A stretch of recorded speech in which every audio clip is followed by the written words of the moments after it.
ये कहानी है जग्गू और कालिया की। दोनों दोस्त थे और छोटी मोटी चोरियां करके अपना गुजारा करते थे।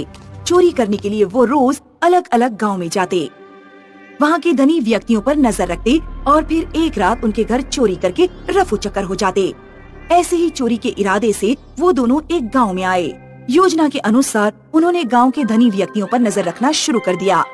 तभी उन्हें एक खूबसूरत औरत दिखी जिसने बहुत सारे सोने के गहने भी पहने थे। उस औरत के बारे में पता करने पर उन्हें पता चला कि वो औरत घर में अकेली रहती है और ज्यादातर घर से बाहर नहीं निकलती। कालिया, क्या कहते हो, आज रात काम कर दें? हाँ, उस औरत के पास तो बहुत कीमती गहने हैं। अगर हमने सब गहने लूट लिए तो बहुत पैसा आ जाएगा। और तो और ये औरत घर में अकेली रहती है, चोरी करने में हमें आसानी होगी। तो देर किस बात की है? उसी रात जग्गू और कालिया उस औरत के घर चोरी करने पहुंच जाते हैं। दोनों भी खिड़की से अंदर घुस जाते हैं और एक खटिया के नीचे छुप जाते हैं। अरे, यहाँ ना तो वो औरत दिख रही है और ना वो सोने के गहने। अरे, सोने के कीमती गहने तुम्हें यहाँ वहाँ पड़े थोड़ी मिलेंगे। हमें अलमारी तलाश करनी होगी। दोनों वहाँ से निकलकर अलमारी ढूंढने लगते हैं। अलमारी ढूंढते ढूंढते वो एक कमरे के पास आते हैं। दोनों उस कमरे का दरवाजा धीरे से खोलते हैं और अंदर झांकते हैं। दोनों देखते हैं कि वो औरत अपने बाल संवार रही है। जैसे ही वो औरत पीछे मुड़कर देखती है, दोनों के होश उड़ जाते हैं। वो औरत एक चुड़ैल होती है। दोनों भी डर के मारे अपनी जान बचाकर भागने लगते हैं। तभी कालिया भागते भागते गिर जाता है। जग्गू उसकी परवाह ना करते हुए अपनी जान बचाकर भाग जाता है। भागते भागते जग्गू उस घर से थोड़ी दूर चला जाता है। भाई, बाल बाल बच गया, वरना वो चुड़ैल मुझे मार ही देती। पता नहीं कालिया का क्या हाल हुआ होगा। तभी अचानक जग्गू के कंधे पर किसी का हाथ पड़ता है। कौन है? मैं हूँ कालिया। तुम यहाँ कैसे? तुम्हें तो वो चुड़ैल ने पकड़ लिया था ना। तुम तो मुझे मौत के मुंह में अकेले छोड़कर भाग आए। अच्छी दोस्ती निभाई तुमने। अरे कालिया, मैं बहुत डर गया था और डर के मारे मुझे कुछ सूझा ही नहीं। चलो, भगवान का शुक्र है कि तुम तो ठीक ठाक हो। मैं तो बाल बाल बच गया। जो हुआ सो हुआ। मुझे बहुत भूख लगी है, चलो खाना खा लेते हैं। हाँ, मुझे भी बहुत भूख लगी है। दोनों अपने साथ लाए हुए खाने की पोटली खोलते हैं और खाने लगते हैं। जग्गू कालिया की तरफ देखता है तो उसे कुछ अजीब दिखता है। कौन हो तुम? अरे, तुम कैसी बातें कर रहे हो? मैं कालिया हूँ, तुम्हारा दोस्त। तुम कालिया नहीं हो सकते। कालिया तो बाएं हाथ से खाता था। सच बताओ, कौन हो तुम? अचानक कालिया एक चुड़ैल बन जाता है। तुमने सही पहचाना, मैं कालिया नहीं बल्कि चुड़ैल हूँ। चुड़ैल को देखकर जग्गू डर जाता है। तुमने कालिया के साथ क्या किया? वही जो मैं अब तुम्हारे साथ करने वाली हूँ। ऐसा कहकर चुड़ैल जग्गू पर टूट पड़ती है और उसे मार डालती है। रवि बहुत पतला दुबला था, इसलिए गांव के लड़के उसे चिढ़ाते थे। अरे वो देखो, सुकुटा आ जा रहा है। अरे ये तो झाड़ू की सीख की तरह पतला है, फूंक मार दो तो उड़ जाएगा। मैं पतला हूँ तो तुम्हें इससे क्या मतलब? तुम अपने काम से काम रखो। अगर तुझे रोटी नहीं मिलती तो 2-4 रोटियां मेरे घर से ले जाया कर। रवि के पिता नहीं थे और उसकी माँ बीमार रहती थी। उसकी बीमार माँ कभी कभी खेतों पर जाकर मजदूरी कराया करती थी, लेकिन फिर भी रवि के लिए भरपेट भोजन का इंतजाम नहीं हो पाता था। गांव के बाहर जंगल के बीचों बीच एक बगीचा था जिसमें अमरूद, आम, केले और अनार के पेड़ थे। गांव के लोगों का उस बगीचे में जाना वर्जित था। रवि के पिताजी जब जिंदा थे तो एक बार उन्होंने रवि को बगीचे के बारे में बताया था। उस बगीचे के पेड़ जादुई हैं। अगर उसका अमरूद खा लो तो पेट में कोई भी बीमारी नहीं होती। केला खा लो तो शरीर बलवान हो जाता है। अनार खा लो तो शरीर में कभी खून की कमी नहीं होती। लेकिन कभी भी उस बगीचे में जाना नहीं, क्योंकि वहां प्रेत आत्माओं का बसेरा है। चाहे कुछ भी हो, मैं उस बगीचे में जाऊंगा और केला खाकर बलवान बनूंगा। उस रात जब रवि की माँ सो रही थी तो रवि घर से बाहर निकलकर जंगल की तरफ गया। रवि को कई जगहों पर जानवरों की हड्डियां पड़ी दिखाई दी। रवि की सांसें अटक गई जब उसने देखा कि सामने से कोई आ रहा है। छुटकू, कहाँ जा रहा है आधी रात को?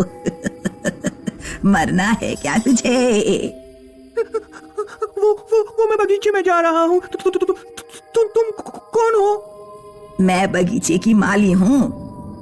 तू वहाँ जा तो रहा है, लेकिन हो सकता है वापस न लौट पाए। बहुत लोग तुझसे पहले कोशिश कर चुके हैं, उनमें से कोई भी वापस नहीं लौटा।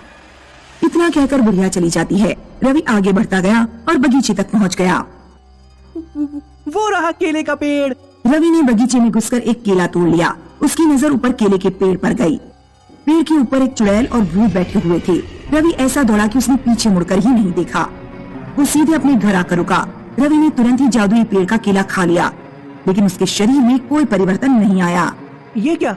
इतना खतरा उठाकर मैं केला लेकर आया और इससे शरीर में कोई भी परिवर्तन ही नहीं आया। रवि अगली रात फिर जंगल में जाता है। वो उस बुढ़िया को ढूंढता है जो उसे पिछली रात मिली थी। बुढ़िया को ढूंढते ढूंढते काफी देर हो गई। रवि को सुसु लगी। जब एक पेड़ के नीचे सुसु कर रहा था, पीछे से किसी ने उसके कंधे पर हाथ रखा। रवि डरते हुए पीछे देखता है। बिना शरीर का केवल एक हाथ था। कुछ दूरी पर बुढ़िया खड़ी थी। डर गया? मेरे पास ऐसे बहुत से कटे हुए हाथ और पैर हैं। कल मैंने जादुई केले के पेड़ का एक केला खाया ताकि मैं बलवान बन सकूं, लेकिन मेरे शरीर में कोई परिवर्तन नहीं आया। केले का असर तभी होगा जब तुम उस बगीचे में खड़े होकर ही केला खाओगे, और जंगल में कभी सुसु मत करना। इतना कहकर बुढ़िया चली जाती है। इसका मतलब है मुझे दोबारा बगीचे में जाना होगा। बगीचे में कल मैंने प्रेत आत्माओं को देखा था। क्या मुझे वापस जाना चाहिए?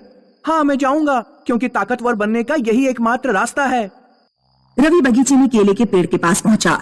इस बार उसने केला तोड़ने से पहले ही पेड़ के ऊपर देखा। पेड़ पर चुड़ैल बैठी हुई थी। चुड़ैल रवि के ऊपर कूद पड़ी और रवि के बाल नोचने लगी।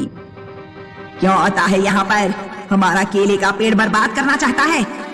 तेरे सारे बाल नोच डालूंगी और तेरी खोपड़ी गूंज कर खा जाऊंगी।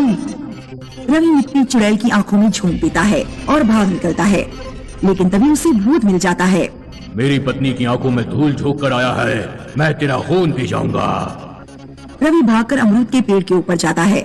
भूत भी पेड़ के ऊपर चढ़ने लगा। भाग कर कहाँ जाएगा? मैं हर जगह तेरा पीछा करूंगा। रवि अमरूद तोड़ तोड़ कर भूत को मारने लगा। जब भूत पेड़ के ऊपर पहुंच गया तो रवि पेड़ से सीधे नीचे जमीन पर कूदा। उसके पैर में चोट लग गई। वो एक पैर से चलता हुआ केले के पेड़ के पास पहुंचा और उसने एक केला तोड़ लिया। फिर वो एक टांग से कूदता हुआ किसी तरह जल्दी से बगीचे के बाहर जाने की कोशिश कर रहा था, लेकिन तभी उसे ध्यान आया कि केले को बगीचे में ही खाना है। रवि केला खाने ही वाला था कि चुड़ैल ने उसका हाथ पकड़ लिया। भूत भी वहाँ आ गया। अब बचकर कहाँ जाएगा? अपनी छुरी जैसे नाखूनों से तेरे शरीर का सारा खून निकाल दूंगी। तू हमारे केले के पेड़ को बर्बाद करना चाहता है? मुझे मत मारो, मेरी माँ मेरा इंतजार कर रही होगी। मुझे मत मारो। माँ का नाम सुनते ही चुड़ैल रवि का गला छोड़ देती है। मैं तुम्हारे केले के पेड़ को बर्बाद नहीं करना चाहता। मैं तो सिर्फ एक केला खाकर बलवान बनना चाहता हूँ। मैं इतना दुबला पतला हूँ, लोग मेरा मजाक उड़ाते हैं, मुझसे सहन नहीं किया जाता। तो तुम हमारा केले का पेड़ बर्बाद करने नहीं आए? नहीं। बगीचे में जब भी कोई आता है तो हम प्रेत आत्माओं को लगता है कि वो हमारे पेड़ उखाड़ने आया है, इसीलिए हम उसे मार देते हैं। लेकिन तुम शायद ऐसा करने नहीं आए हो। ठीक है, तुम एक केला खा सकते हो। रवि केला खा लेता है। केला खाते ही उसका शरीर बलवान हो जाता है। अगले दिन जब वो गांव पहुंचा तो गांव के लड़के उसे देखकर चौंक गए। किसी ने भी रवि का मजाक नहीं उड़ाया। डरो मत, मैं तुम्हें नहीं मारूंगा, ना ही मैं तुमसे बदला लूंगा, क्योंकि अगर मैं ऐसा करता हूँ तो तुम में और मुझ में फर्क ही क्या रह जाएगा।